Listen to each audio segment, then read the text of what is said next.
ثم اشار الى دليل حدوث العالم بقوله اذ هو اعيان واعراضنا.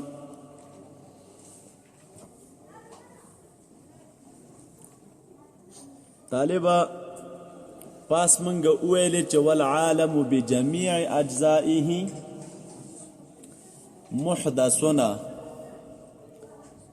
عالم سره د خپل ټول اجزاو چې دا حادث دی. عالم سره د چا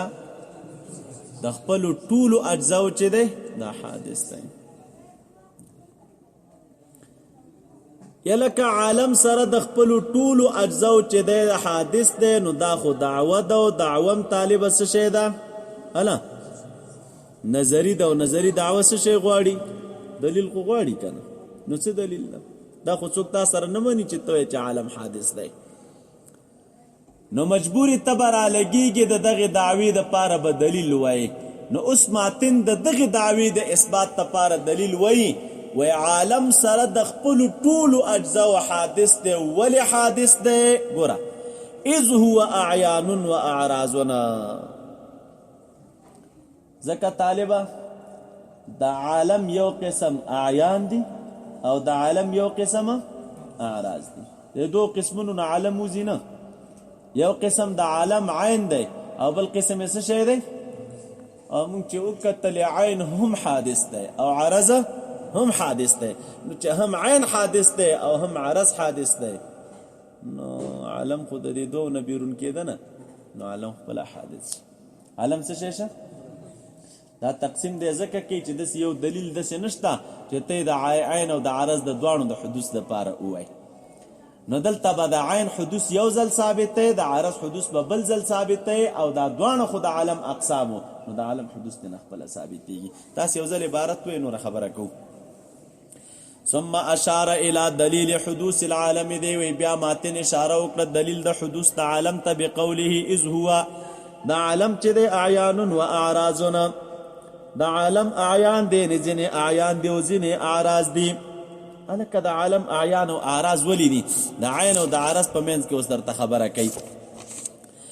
لانه ان قام بذاته دی، وی وجد حصر د عین او د عرض په درمیان کې دا ده.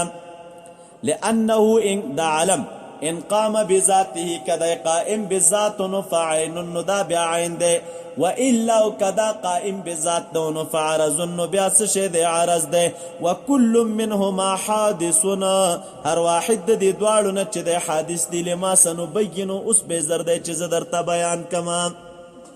دا خبره وایي زه درته بیانوم.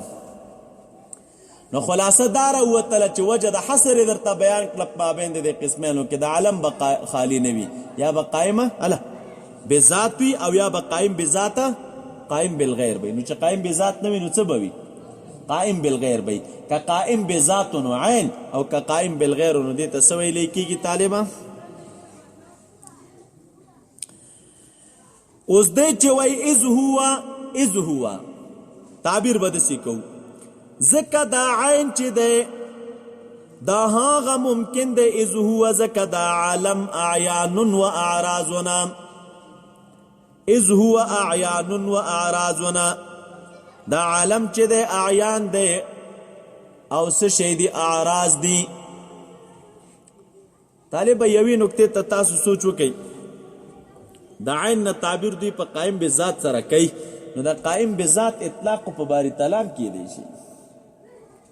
قائم بذات ته دی معنا په خپل وجود کې چاته محتاجه کدی شي ته وګورو، نو دغه معنا اطلاق په باری تعالی کېږي. یو ځای کې موږ تاسو دا نه دي لیدلي چې باری تعالی باندې اطلاق د چا شوی؟ د عین شوی. وجه دا ده تاسو ویلي په عربۍ کې اسماء الله څه شي دي؟ توقیفي دي، موقوف علی شرع دي. د ځان نه ته ایجادات نشي کولی چې خدای تعالی ته یو نوم کېدی. په دې ځای باندې تاسو پوه شئ. نو دغه اعیان دا به خالی نوي، د عالم به خالی نوي. اذ هو اعیان و اعراضنا، دا اعیان دی او اعراض دی. ما ته وګورئ، دا د عین په مقصد باندې ځان تاسو پوه کئ. لانه ان قام بذاته، کده قائم بذاتو. د قائم بذات دو معناګانې دي. دا قائم بذاتی اصطلاح چې زما استامخ ترازی نو د دې دوه معناګانې دي. یو معنا د قائم بذاته دا د طالبہ متکلمین وای میو مرا لګي ښا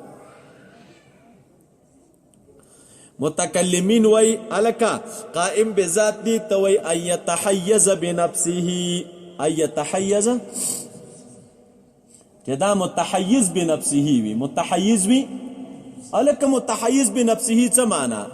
یعنی چې د موجود وی په مکان کې بنفسه او د تخپل اشارت حسی کیږي او د په دغه اشارت حسی کې تابع د اخر نوي چاته قائم بذات چې د په یو مکان کې موجود وي بنفسه او د ته اشارت حسی کیږي څه معنا یعنی د په اشارت حسی کې مستقل وي اشارت حسی کې څه شي او د په دغه اشارت حسی کې تابع د اخر نه وي بل چاته تابع نه وي چې هغه اشاره بل ته کې او دغه په ضمن کې اشاره د ته وشي نه د ته به ذات اشاره مستقله کیږي نو د تدوی څه وي طالبه قائم بذاته وي او د دې په مقابل کې بیا څه شی دی د ته بیا جوهر هم وي او د دې په مقابل کې عرض دی نو عرض بیا چاته وي عرض بیا دې ته ویل کېږي طالبه چې دا په اشارت حسی کې مستقل نه وي بلکې د ته کې اشاره کېږي نو دا په ضمن د چا کې وي د غیر کې مثال به خارج کې څنګه وي لکه سپین کتاب یا دا موبایل دی سپین دی طالبه نو یو موبایل دی یو په دې موبایل کې سپینوالی دی یو څه شی دی او بل په موبایل کې دا موبایل طالب خپل جوهر دی موبایل څه شی دی جوهر ولی دی ځکه دی قائم بذاته دی قائم بذاته څه معنا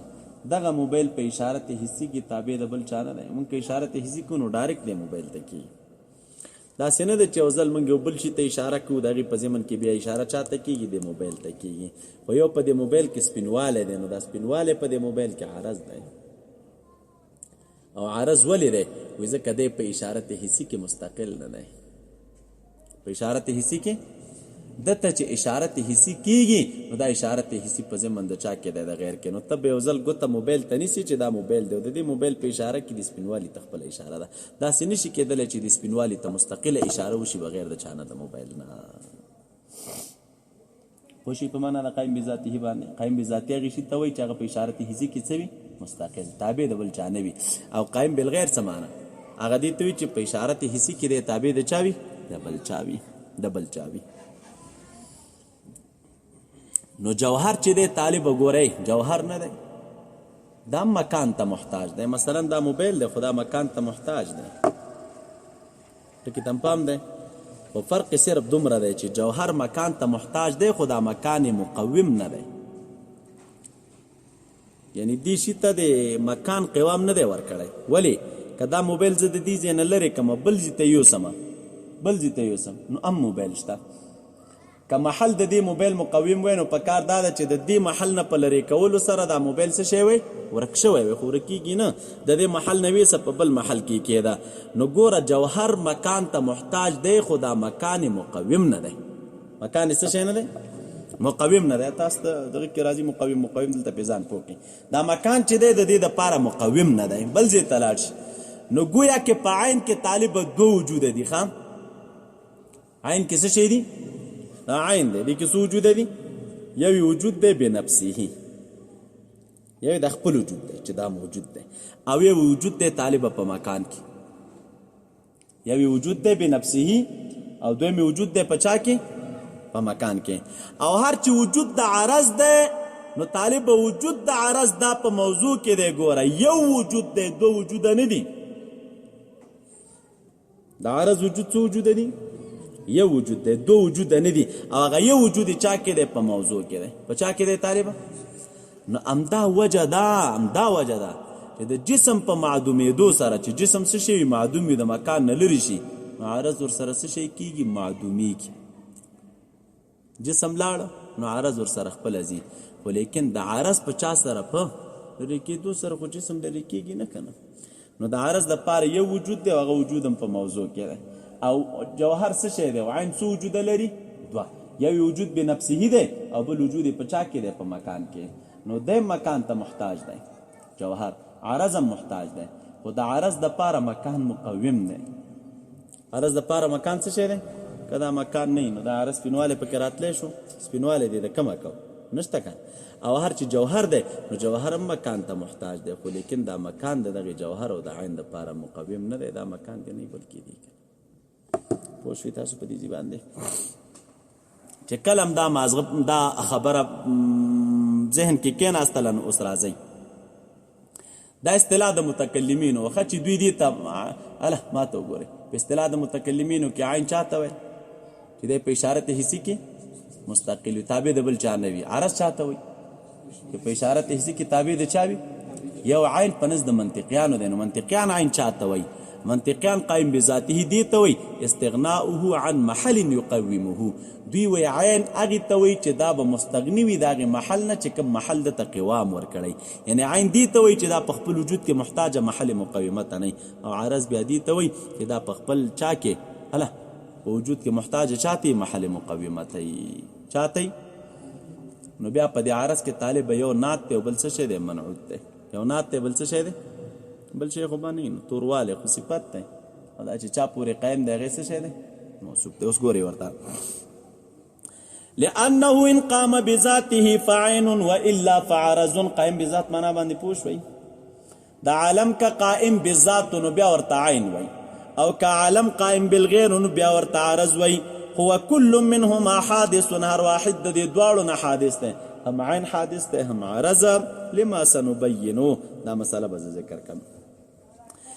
ولم يتعرض له المصنف رحمه الله مصنف رحمه الله دې ته تعرض نه دی کړی ولې لأن الكلام فيه طويل ځکه کلام په دې کې اوږد دی لا يليق بهذا المختصر د دغې مختصر سره مناسب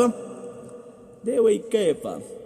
څنګه به مناسب وي د دې مختصر سره وهو مقصور على المسائل دون الدلائل دا کوم کتاب چې لیکلی شوی دی نو دا مقصور په چا دی په دې کې مسائل درته ذکر کړي دي او څه شی نه دي ذکر کړي طالبه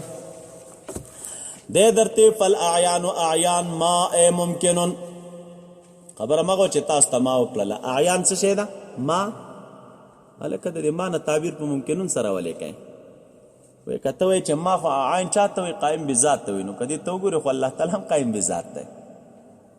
دی هم په خپل وجود کې په نزد منطقیانو باندې محتاجه محل مقومه ته نه دی په خپل وجود کې چاته نه دی محتاج نو په کار ده چې د عین اطلاق پې وشي که نه نو ولې پې نه کېږي نو دی راغې وویلې چې فالاعیانو ما نو ممکنون چې وویلې هلکه په الله تعالی باندې د عین اطلاق نه کېږي ځکه اسماء الله توقیفي دي موقوف دي علی شرع او په شرع کې الله تعالی باندې اطلاق د چا نه دی شوی نو فالاعیان اعیان ما هغه ممکن ده یکون له قیام بذاته چې د هغې دپاره قیام بذاته وي قیام بذاته وي هلکه د اعیان ما هغه ده یکون له اعیان نه تعبیر په ممکن سره وکړو دا ولې بقرینه جعله من اقسام العالم ومعنى قیامه بذاته معنا د قیام د ممکن بذاته دادا عند المتکلمین ان يتحيز بنفسه چې دا به مستقل په اشارت حسی کې غیر تابع تابع بنوي تحيز د دل تحيز شی نه غر بخلاف د چا سره یعنی دا په اشارت حسی کې مستقل وي او په اشارت حسی کې به مستقل تابع د چا نه وي بخلاف العرض په خلاف د عرض طرف ان تحيزه تحيز د تابع د تحيز د جوهر د پاره الذي اغه جوهر هو موضوعه اي محله هغه موضوع د محل د څه معنا اي الذي يقومه محل مقومه د څه شی ده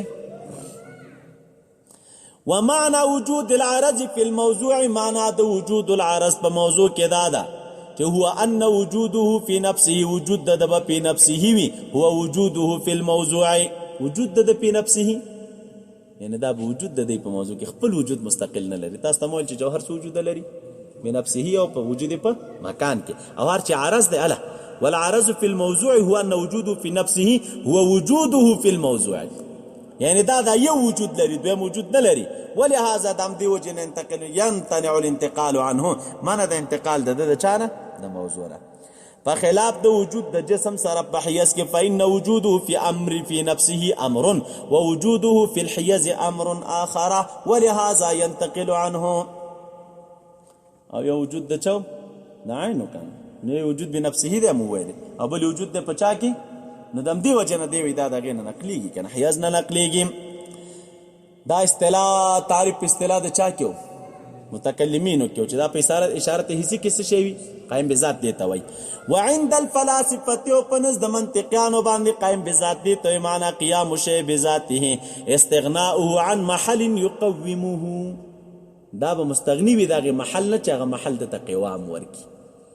وشوا ومعنى قيامه بشيء آخر الک د بل پورې قائمي د دې سمانا عرض معنا نو دې بحيث يسير الاول چې دا اول به پکې نات وي والثاني منعوت او دویم به پکې منعوت وي سواء كان متحيزا عامد ک په حیز کې وی کله ک په سواد د جسم کې او لا او ک په حیز کې نوي کما فی صفات الباری عز اسمه والمجردات.